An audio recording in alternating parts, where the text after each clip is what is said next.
धर्म का पालन किया, महात्मा गांधी ने भी धर्म का पालन किया। आदि अनादि काल कहाँ से प्रारंभ हो रहा है, चल रहा है, आज तक हमारे पास है। न न नष्ट होने वाला जो है सनातन धर्म कहते हैं। आपने जो पूछा उसका प्रमाण हम आपको देते हैं कि हमारे देश पर सैकड़ों वर्ष तक मुगलों ने शासन किया। अंग्रेजों का शासन अभी का कोई कमी नहीं की इन लोगों ने हमारे धर्म को तोड़ने की, नष्ट करने की, भ्रष्ट करने की। लेकिन आज आप देख रहे हैं यार क्या स्थिति है।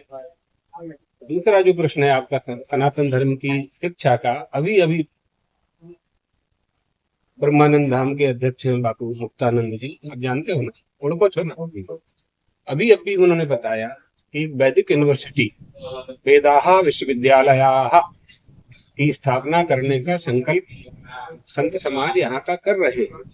इनका यूनिवर्सिटी का अध्यक्ष हम लोग मुक्तानंद जी बापू को बनाएंगे, हमारा ट्रस्ट करेगा, सनातन धर्म संरक्षण ट्रस्ट का निर्माण हुआ है। वो उसमें समस्त वेदों का अध्ययन, अध्यापन, जीवन शैली, अथर्ववेद, विज्ञान, साइंस, ये सब का अध्ययन बच्चों को कराया जाएगा। और जो प्राचीन परंपरा थी हमारी, ऋषियों ने जो ऋषियों मंत्र दुष्टाराः देखा, अंतरिक्ष में मंत्रों को लिपिबद्ध किया और शिष्य प्रशिष्य परंपरा से आज तक वेद परंपरा, वेदोक्त शास्त्रोक्त परंपरा हमारे पास जीवन है। उस परंपरा को सुरक्षित रखने के लिए गुजरात में ही किसी नगर के आसपास बहुत बड़ा विश्वविद्यालय बनाने का उपक्रम प्रारंभ होने जा रहा है। तीसरा जो आपका प्रश्न है धर्म की शिक्षा का, यहाँ कमी कहाँ आ रही है कि हमारे शिक्षा के जितने भी केंद्र हैं शासन द्वारा, उनमें धर्म की शिक्षा देने की मनाही है। और ये बात स्पष्ट और समझ लीजिए कि केवल हिंदू धर्म के लिए, और इसकी धारा पढ़ लीजिए आप किसी एडवोकेट वकील से, 30 और 30A, आर्टिकल 30A पढ़ लीजिए। उसमें स्पष्ट लिखा हुआ है कि कोई भी हिंदू धर्मावलंबियों के ग्रंथ का पठन पाठन शासकीय विद्यालयों में नहीं किया जा सकता। हम लोग ये प्रयास कर रहे हैं कि उस धारा को निकाला जाए। जैसे दूसरे धर्मावलंबी अपने धर्म की शिक्षा अपने बालकों को देते हैं, हम लोग आपत्ति नहीं करते हैं, इसी तरह से हिंदू धर्मावलंबियों बच्चों को भी ये स्वतंत्रता होनी चाहिए। तो उसके लिए प्रयास चल रहा है। इस समय वर्तमान में आवश्यकता है माता पिता और गुरु, 3 ही उपाय बचे हैं धर्म का उपदेश जहाँ से प्राप्त होता है। तो हम अपने बच्चों को संस्कारी बनाएं। माता पिता को समय नहीं है, धन कमाने से फुर्सत नहीं है, घर में 5-6 मेंबर हैं तो 5 सर्विस करते हैं, घर में कोई रहने वाला नहीं है, बच्चों को देखने वाला नहीं है।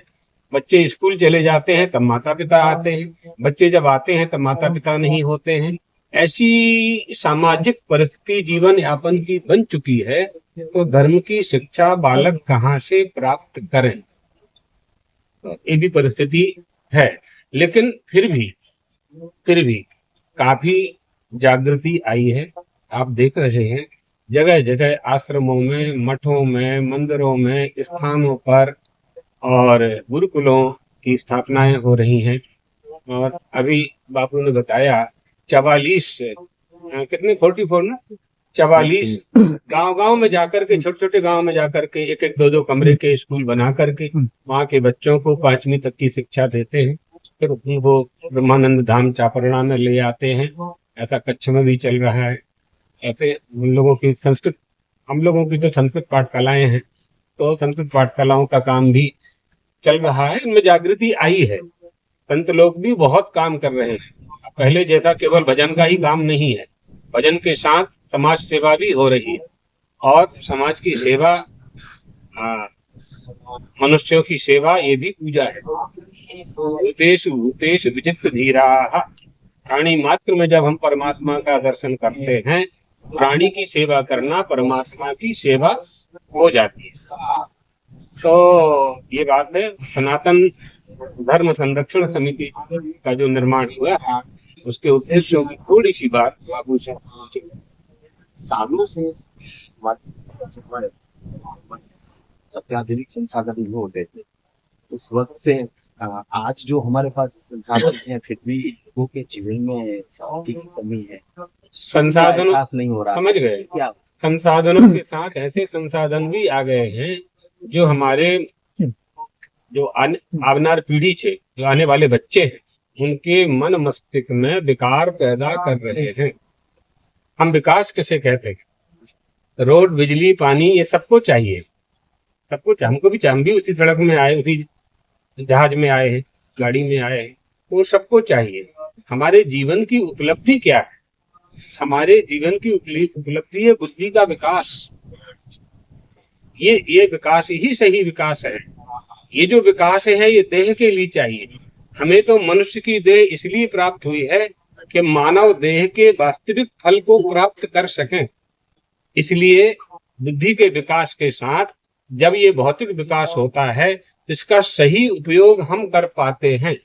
अगर भौतिक विकास में हमारी बुद्धि का विकास शामिल नहीं होगा तो पर्यावरण भी प्रदूषित होगा, जल भी प्रदूषित होगा, अग्नि में पृथ्वी, जल, तेज, आकाश, वायु, इन सब में पर्यावरण की दृष्टि से विकार पैदा होगा और विकार पैदा होने से हमारा आहार बिगड़ेगा। आहार शुद्ध, आहार की शुद्धि का सबसे पहले हमारे यहाँ विचार किया गया है। इसलिए हमारे विकास में हमें यह देखना है कि हम पर्यावरण को नष्ट तो नहीं कर रहे, नदी के जल को प्रदूषित तो नहीं कर रहे हैं, वृक्षों को काट करके हम वायु को प्रदूषित कर रहे हैं। इन सब पर विचार करना चाहिए, उसके साथ विकास करना चाहिए। ठीक है। अच्छा, इसमें कोई उपाय है? कोई उपाय है? उस उपाय का जब तक लोगों ने पालन किया, साधन ना होने पर भी, अशिक्षा होने पर भी संस्कार का बल हमारे पास था। कभी सास बहू का झगड़ा नहीं हुआ।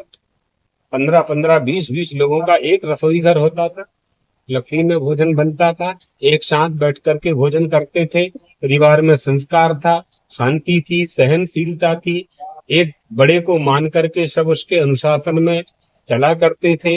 जीवन यापन की पद्धति थी, उस पद्धति का पालन होता था।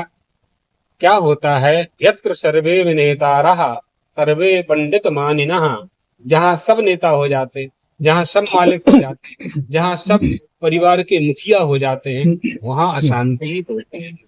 दूसरा कारण है स्वार्थ। तीसरा कारण है हमारी वृत्ति सुविधा भोगी हो गई, तो भाई भाई के बच्चों को सहन नहीं कर पा रहा है, अपनी सुविधा में दखलंदाजी मानता है भाई को, भाई के बच्चों को। तो सुविधा भोगी होने के कारण, स्वार्थ परायणता के कारण जो हमारे संस्कार थे उनमें दोष आया है। वो दोष निकल जाए फिर से सुखी हो जाए, शास्त्रों में व्यवस्था है। ठीक है। परंपरा से ऐसे देवताओं की पूजा न होती है जिनका पुराणों में कोई वर्णन नहीं है, तो वह परंपरा भी प्रमाण है। लेकिन अभी वर्तमान में जिन्होंने कोई नए देवी देवता बना लिए हैं, उनका शास्त्र आदेश नहीं देता। जैसे एक उदाहरण हम दे देते हैं, संतोषी माता का आपने सुना होगा। 50 पहले शीतला माता, ये सब जो है वो चलते हैं, फिर 50 साल में ही संतोषी माता कहाँ गई अब किसी को पता नहीं है। एक सिद्धांत समझ लो, फिलॉसफी, जो कृति पुरुषे होगी, यानी पुरुष ने चलाया होगा, वो नष्ट होगा, नहीं चलेगा आगे, कभी ना कभी वो नष्ट होगा। जो अपौरुषेय होगा, जो ईश्वर के द्वारा संचालित होगा, ईश्वर के द्वारा रचित होगा, जो वेदोक्त होगा, शास्त्रोक्त होगा, वही शाश्वत होगा। पिताजी के पिताजी के पिताजी ने जो बनाया वो आज हमारे पास नहीं है, और वो बनाने वाले भी नहीं। हम भी कुछ बनाएंगे, जो हम बनाएंगे वो भी नहीं रहेगा और हम भी नहीं रहेंगे। रहेगा क्या? हमारे द्वारा अगर सत्कर्म का संपादन करके सन्मार्ग पर चल करके किसी वस्तु का निर्माण किया गया है और उसमें तत्व है, तो उस तत्व का कभी विनाश नहीं होता। विदन्ति तत्तत्व विदस् तत्वम यज्ञानम अद्वयम, उस तत्व का कभी नाश नहीं होगा। बनाने वाले आने जाने वाले जाते रहेंगे आते रहेंगे। तो तत्व क्या है?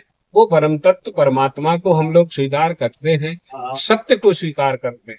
सत्य ही परम तत्व है। सत्य प्रथम सत्य परम त्रिसत्यम सत्यस्य योनिम निहितं च सत्य। सत्य का आश्रय लेकर के अगर आप कोई उपक्रम प्रारंभ करते हैं तो वह अनवरत चलता रहेगा, लेकिन अपनी प्रसिद्धि के लिए मनमाना करना, कामचार, कामवाद, काम भक्ष, इनका प्रचार प्रसार करना, स्वयं की प्रसिद्धि के लिए नए नए देवी देवताओं के नाम का संकल्प कर लेना और वेदोक्त पराणोक्त देवताओं का, देवियों का, कुल देवी का, कुल देवता का अपमान करना, देवी देवताओं को अपना दास कहना, ये बिल्कुल अशास्त्रीय है।